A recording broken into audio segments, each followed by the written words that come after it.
One of the lasting legacies of Rome in modern society is the concept of the Senate, though it wasn't really what we think of as a Senate today. In many countries today, you can find a similar governing body of elected or appointed representatives. If you dive a little deeper, you can see different countries have very different ideas of what a Senate is. Usually in a bicameral legislature, this is when a country has more than one legislative body and the Senate acts as the higher assembly. This role can be official and the members are elected, such as the American Senate. In other countries, it is symbolic and made up of appointees, such as the Canadian Senate, not to be confused with the Ottawa Senators, who are a bad hockey team. However, the Roman Senate was very different from either the American, Canadian, or quite possibly any modern legislative body calling itself a Senate.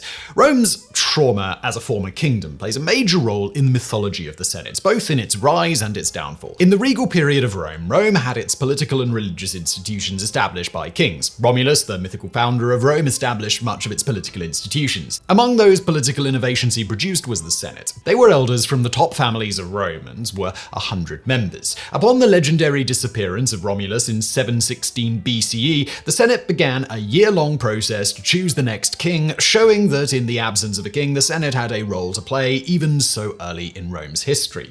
The religious institutions that were then created were typically ascribed to the second king, Numa. He established the religious role of the Senate and established most of the early priesthoods. The Senate chose the third king, Tullus Hostilius, in 672, and he built the Senate house and established Rome's military and martial traditions. According to Roman legends, the neighboring Etruscans then conquered them, and they struggled with the Etruscan king of Rome, Tarquinius Superbus. Lucius Junius Brutus deposed the last king in 512 and established the Republic. The Senate dissolved the king's powers between them, magistrates, and other positions. There were no clearly defined roles shared between the legislative and executive branches of the early Roman Republic. Eventually, the Senate and the magistrates' powers became more clearly defined. While scholars tend to be more sober about the shortcomings of Roman republicanism than they are about Greek democracy, it is still important to keep in mind that Roman republicanism is still not our modern republicanism or democracy.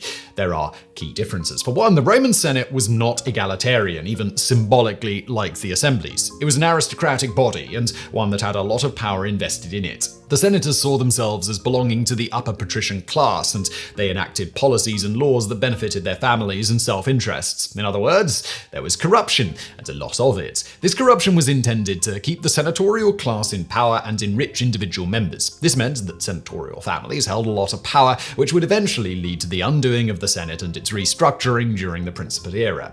Another factor was that there was no democracy, not even a shred of it. Other than the Senate and the complex system of elected and appointed positions like consul, magistrate, proconsul, and so on, there were also assemblies. The assemblies were the closest thing to a democratic body, but that is only if you really squint hard.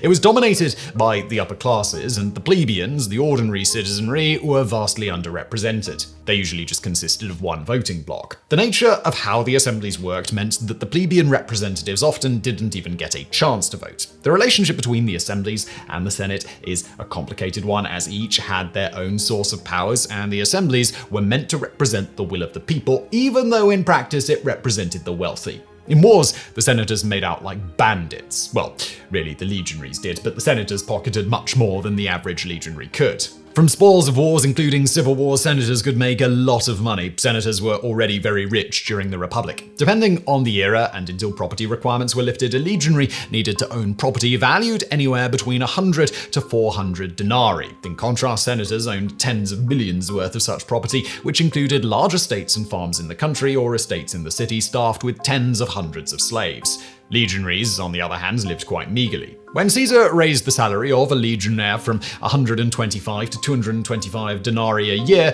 it was still considered too little, yet senators lived off much more. This was in a period when Rome was constantly expanding, both into Italy and out into other parts of the Mediterranean. There was more than enough money to go around and plenty of issues keeping the legion in line and staffed. A little extra for the soldiers would have gone a long way, but the Senate was more than happy to pocket the lion's share. Another key difference between our modern Senate and the Roman Senate is that the Roman Senate was in no way a secular institution. In all this, it's important to understand that our modern ideas of religion and secularism are not something the Romans would acknowledge. They had very different ideas of what religion and politics were and how far the two overlapped. One could say our modern understanding of both and insistence on their separation is a long evolving discourse coming from a Christian critique of Roman religion and politics.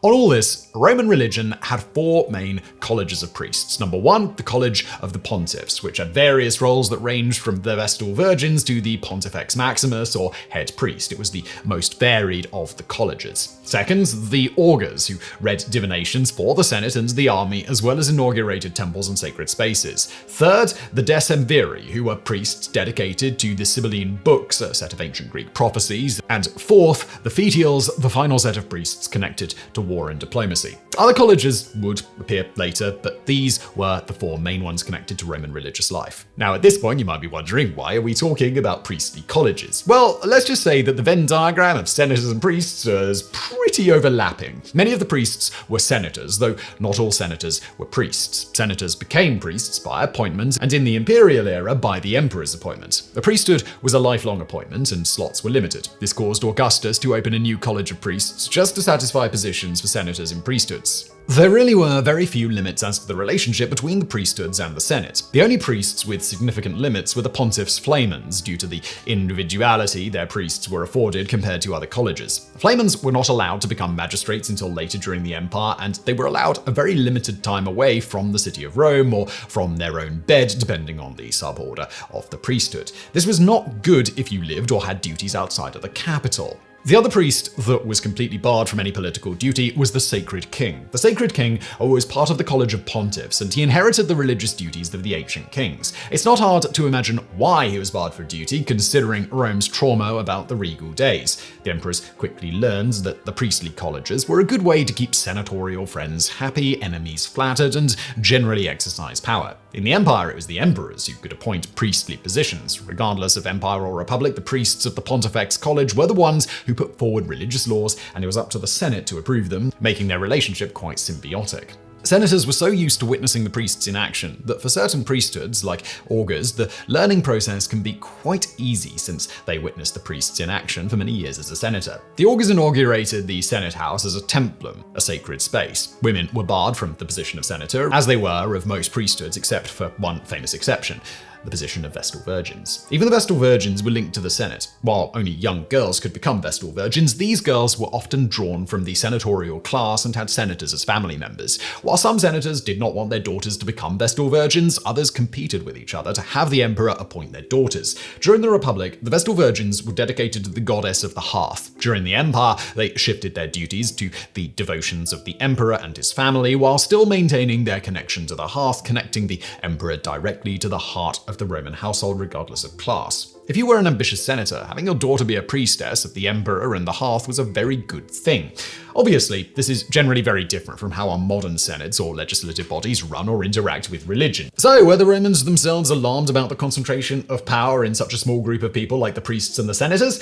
Well, considering that the Senate, at its most powerful, was drawn from the patrician and equestrian classes and sought to concentrate power on them, well, they had little regard for what the plebeians thought. In theory, the magistrate was supposed to represent the will of the plebeians, but the Senate fortified itself over the centuries. The concentration of power is what we'd today call a feature, not a bug. As Cicero put it, worship of the gods and the highest interests of the state were in the hands of the same men.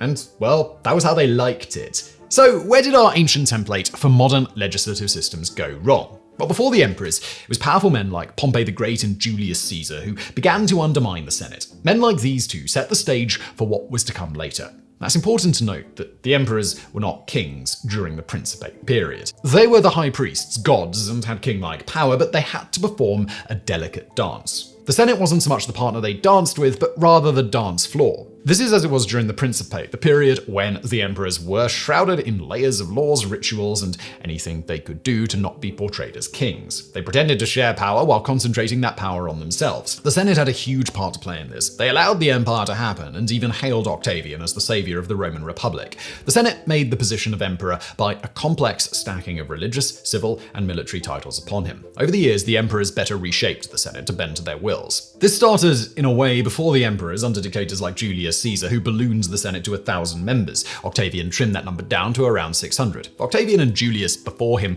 both literally reshaped the Senate to suit them, but Octavian's reforms kept that figure 600 relatively stable. He also put forth morality clauses, wealth clauses, and other limiting factors that saw who could become and remain a senator change starting in 18 BCE. That said, perhaps as a power play, he helped members who didn't meet certain requirements become senators, even if it went against his own requirements. Very crafty and in line with Augustus Caesar's personality and method of politics. Augustus also created the formal senatorial class. New senators were given their position for life, as well as for 2 generations of their families, a son and a grandson. This new senatorial class meant that the emperors could shape several generations down the line into a new class of politicians that were loyal to them. Old patrician families could continue if they showed loyalty, but this opened the door to new members, patrician, equestrian, or plebeians, as long as they met the requirements or could show the right appreciation for an emperor who waived their requirements. This led to an interesting consequence that helped give the empire an increasingly cosmopolitan reorientation. Even under the Republic, Rome expanded far beyond the borders of the city and Italy, yet power was concentrated in the Senate from the city itself. In some ways, this would continue in the beginning of the empire. With the creation of the new senatorial class, it allowed senators to come from outside the eternal city and from the new territories the empire had expanded into. Eventually, the emperors themselves would come from outside the city of Rome and Italy altogether, but it was the Senate that began to show this cosmopolitan side of the empire. Despite how much weaker the Senate was during the empire, that statement comes with a huge asterisk. During the Principate period, all emperors were senators before donning the purple. But besides this, how exactly was it weakened under the emperors? Before Augustus, many of the procedures and duties of the Senate were not enshrined in writing, but were more unwritten customs. Augustus pounced on that weakness to reshape what the Senate really meant. He did not radically change procedures, but enshrined several aspects of the emperorship and its role in the Senate. Essentially, in theory, the emperor was a patrician senator. In practice, senators knew they could not openly refuse an emperor's request. Almost instantly, the Senate became a sham when it came to matters of interest to the emperor. He could not be openly defied. That said, the point of the Principate was, in a way, to pretend that Rome was still a republic, and that meant showing respect to the Senate as an institution of the republic. As long as the Senate stood and appeared to retain its authority, it was business as usual. So, what happened to the Senate in the later days of the empire? Well, it never really went away until the Byzantine Empire did. Emperor Constantine established a second Senate in Constantinople. In the later empire, when the capital was moved there, the Senate took up a different role and was essentially a different body. Senators were brought up through the system of administrative bureaucracy the later empire was known for. It was more of an advisory body for the emperor. The Senate played a role in choosing a new emperor along with the army, or in deposing emperors, but it was a very different Senate than that of the Republic and early empire. A notable difference, often not discussed, is the shedding of its older religious role. By this point, Rome was Christian, and regardless of church, Christianity functioned very differently from the ancient Roman religion. It didn't have priestly colleges or a senate, and neither did the priests of the church have the power to radically change their religion the way the Roman priestly colleges and senate could. The Christians themselves placed limits between church and state as a reaction to the marriage of both under Rome. Render unto Caesar what belongs to Caesar, and render unto God what belongs to God. The Senate passed into a purely political and administrative body. The Byzantine Senate continued in this different form and played its role in the history of the later Roman Empire, helping to place and depose emperors until its dissolution at the end of the empire. Looking back from a modern lens, it isn't easy to say that the Senate is good or evil. Passing moral judgments on ancient institutions is not something that's inherently useful, but since we inherited this model of government, at least on the surface, it is important to evaluate its history. The Roman Senate ultimately did not live up to its own purpose. In the heights of the Republic, the senators maintained control over the lower classes and grew rich and fat off constant wars and expansion. As it grew, it started to prepare the way for its own decline. First, it paved the way for the return of the autocracy it feared so under the kings. It used its immense power to support the return of an autocratic figure in the emperor until the emperors stripped the Senate of its free will and subjugated it. Finally, any religious significance of the Senate was stripped by the time Rome was Christianized, making it even more of a shell of its original intent. That said, was it all bad? Well, the Senate started to reflect the cosmopolitan nature of the empire under successive emperors. While the Senate died in the West, in the East it continued as a sort of system of checks and balances on the emperors. Its secularization under Christianity and its gradual weakening under the empire set it up as the ancestor of our modern form of government. Was it all bad? No, and like all history, it is best learned from and studied, especially as in this case what the Roman Senate really was and what we so often think of it as today, because the word Senate is very different.